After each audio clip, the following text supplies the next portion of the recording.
Well, this is it. This is the morning of March 2nd, 2023. And I know this sort of thing, happens to all of us.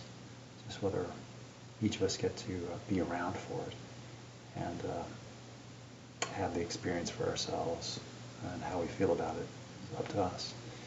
But for me, I don't know yet. I am still getting ready to face the day, and getting ready for the continental breakfast here at the hotel first. But procession and the service and things like that, that'll happen later. That'll happen in their own time, just not now. And there's nothing I can do about it right now, so I can wonder and worry over it if I want to. But I don't know. Just reflecting in advance on what has yet to occur. It's a pastime or a hobby, but it doesn't really accomplish much. But I seem to have the time, so these little spaces in between events happening, I can use them for whatever I want. Record keeping things in order to the best of my ability, so I don't forget how things happened, because I will. Over time, I will just lose track of what happened when, and who was involved, and who was there, and how I was doing, how I thought about it. Because it is really true about those eyewitness accounts. They're extremely subject to memory corruption. As soon as somebody else starts talking, I start visualizing, and then I can recreate an entire memory and even put somebody into the memory that wasn't even there. And I can start believing it too if I tell it to myself enough. It's like, oh, I think they were there, or something like that. Maybe not. That's an extreme example, but over time, it's possible. And then also, I'm really good at forgetting things.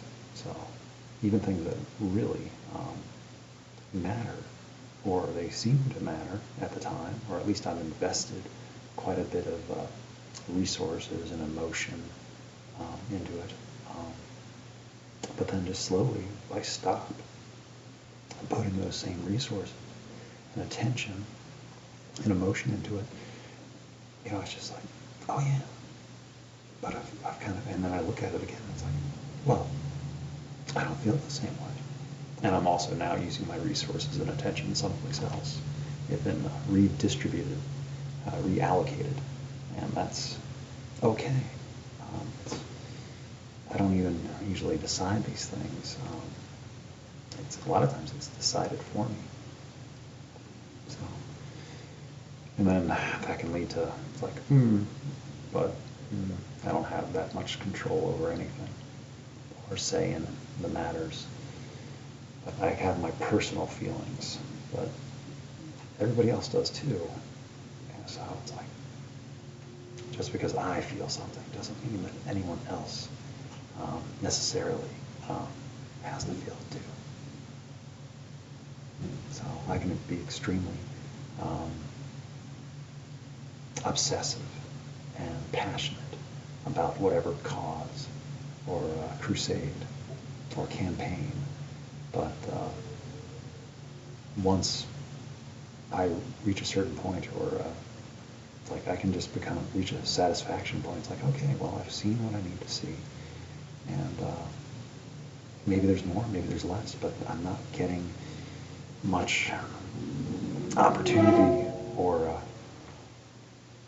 feedback to be able to continue. So there is no press any key to continue. It's just, it isn't there. Yeah, I can press that metaphorical or allegorical key as much as I want, but it's not going to do anything. And it's not up to me. But there are things that are up to me. And that is about what I'm going to have for breakfast. I have a direct say in that. And that feels good. And whether or not I went out there to the lobby and got a cup of coffee. That was up to me. And I decided to go ahead and do that, because why not? And, but I am, it is in my own best interest to, be on my best behavior. And because I am a part of this civilization, as we call it. And I do have my own personal responsibilities, commitments, and obligations that I either willingly or unwillingly take up. And I might not even know it. But I can get a sense of it when I all of a sudden stop tending to the things that I have taken over. There can be rebuttals and rebukes and sometimes confrontation. And I do not like confrontation. I will go to extreme lengths to not avoid confrontations, because sometimes they are due, but not owed, but due. They need some sort of reconciliation. It's like, I forget. The malediction that needs satisfaction. One of my favorite movies. It's about a cursed boat that has all sorts of mechanical issues. Or is there more going on? And a lot of the crew, they kind of cannot place it all on mechanical issues. And some of them don't want to believe that there's something wrong with the boat. But things go horribly wrong. But it's a really good movie. It's just a movie. So, anyway, that's where I learned that word, malediction. And I really like the word. So, anyway, it became part of my vocabulary. So I don't get to use it very much. No matter what I'm doing and where I try to remember that this is one time. I'll never be here again in this time. This is unique to me, this time and space, this, whatever this is. So try to appreciate it, and if I can, if I'm in mind to, try to have some fun. And, and I mean that the way that I mean that. It might not be exactly how anybody else means it. I get that. I just am a very easily entertained and bemused soul. So it doesn't really take much. And I just occupy myself. I don't even know. It's like all the things that other people do to stay entertained at all times, stay occupied. It's like I can sit there and stare at a wall because I've got just music playing or thoughts going, or I'm writing something, and I'm just staring at a wall, and it doesn't mean much, just, or maybe I have less going on than what I actually think, because I only have the one experience of reality, so I don't know what it's like to be anybody else and what they've got going on up here. It might be, they've got whole, libraries of people and social activities and responsibilities and things going on in their lives, whereas like me, I don't have that many events going on at any one time. So I guess I'm just boring. But I'm not boring to myself. Because I just go out and do things, or don't do things. And I do, writing and recording sometimes, this is the minority of it. And then just, So somehow it turns out to be a life. I don't know if it's a good life or the best life that I could possibly be living, but this is my life. This is the one that I'm living. And I was thinking about how we measure ourselves. What yardstick are we using? Who are we measuring ourselves against? And what are we trying to attempt to use to evaluate and determine our own self-worth?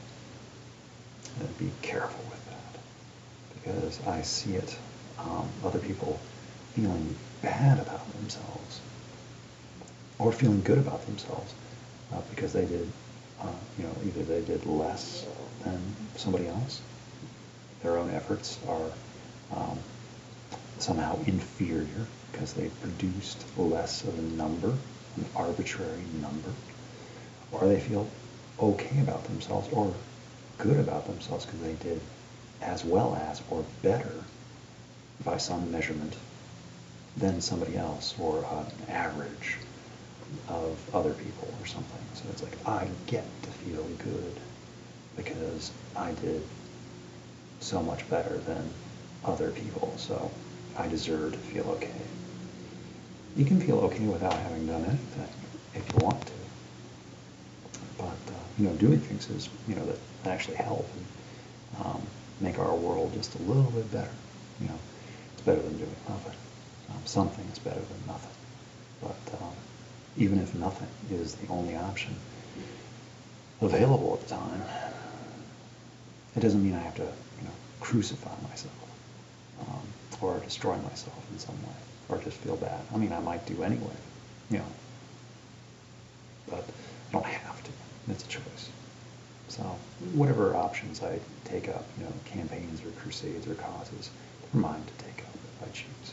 But if I'm overwhelming myself and overburdening myself, saturating myself with crisis and disaster and catastrophe, one after the other, not only will I not do anybody any good, because I will have deluded myself across so many, causes, where I cannot concentrate on a single one of them very well to be of any use. And I won't be doing them any good. I won't be doing myself any good, because I'll just be stressed out and burnt out, and then shut down, and I'll just be nothing.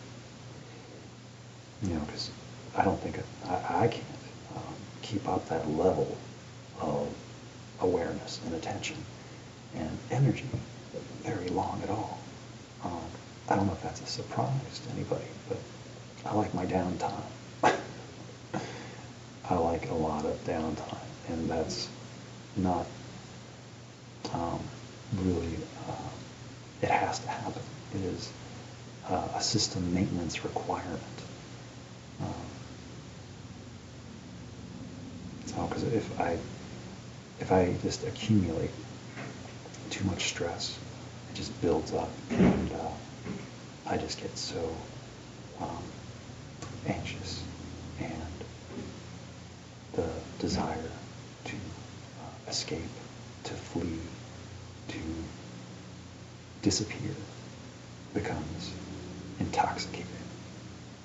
And it's all I can do to just stay grounded and just breathe and relax and let it pass. Because making rash, quick decisions based on emotional intensity doesn't tend to work out for me, believe it or not. So I try to measure out my emotional engagements, if that even makes sense. That's where those interactions come in. It's like if I find I'm having difficulty with the amount of social interactions, I can try to limit my own exposure to them. But a lot of my responsibilities involve being out among other people, and I don't always have a choice of other people interacting with me. And if there's just too much, or I'm just already in a bad way, it's like I try to keep it brief and minimize and draw less attention, because I have just, the sense or the feeling that if people really are trying over and over again to have some sort of conversation or interaction, they're going to get a bad one, or not the one that they want. I will not be able to fulfill whatever expectation they have already in mind, and then they'll walk away hurt or confused or angry because it wasn't what they wanted. So I'm not trying to be mean. I'm not trying to be anything. I just want to not be seen. I want to be wearing a cloak of invisibility. And, 'cause I don't always have control over my tone. My volume I do because I keep it down. I'd rather just be silent. But if people insist on talking to me sometimes, and getting a response and then starting to question why they're not getting a response, it's like,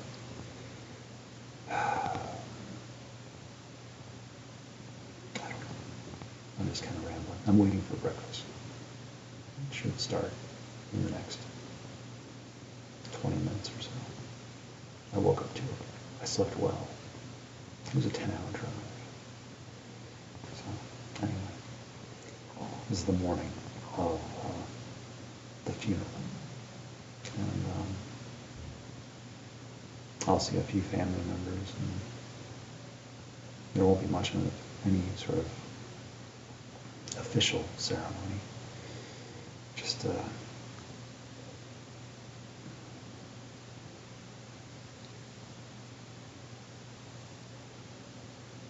I'll let you know how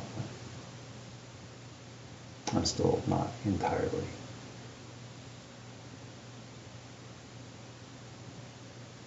it won't become real yet. It's a little bit. So, and I can feel the beginning tendrils starting to reach out and grab a hold. And I'm not letting them. Not yet. There'll be time for that. Time enough.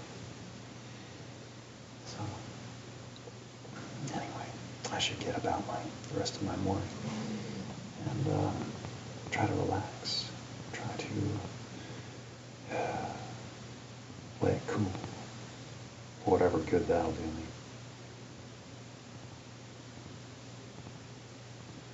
But I don't have to panic. And I don't have to run. And I don't have to hide. And I don't have to pretend. I never did. I just thought I did. Or at least I learned I did. Or I was taught. I'm not sure. But I picked it up somewhere. Across my entire experience. That I was not good as is. Other people were. Not everybody. But I should aspire to be like the people that I see that other people like. Because they know how it's supposed to be done. They are correct in some way, and I am not. So I should aspire to be like the people that other people like. That was an unrealistic, unreasonable goal. I was doomed to failure. And I didn't even realize that that's what I was trying to do, to emulate other people that I admired. That's fine to have admiration and respect for people.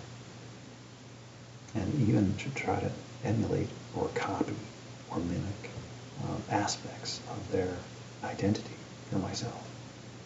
Take on a little bit of it, but I have to make it my own. At least I think so. I have my own identity, and it is just as valid. Even if I don't approve of myself all the time, it is still just as good as anyone else's. Just as insecure, flawed, and prone to weakness as anyone else either. Because a lot of times the people that we see the best of them at the best of times. Sometimes we see the worst or the least best. But who are they when they're alone? Who are they when the cameras are off? the darkness? Who are they when hope is gone? What do they do then? They fight? Or they give up?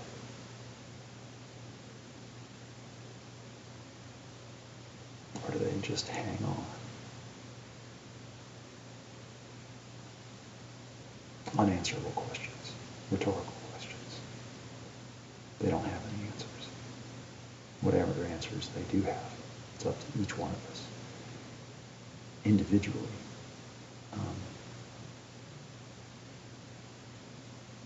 to think on, but never arriving at any conclusions, because there is no conclusion. It just keeps going. So that's enough out of me, I think. I'm tired of hearing myself talk. So, anyway, until next time.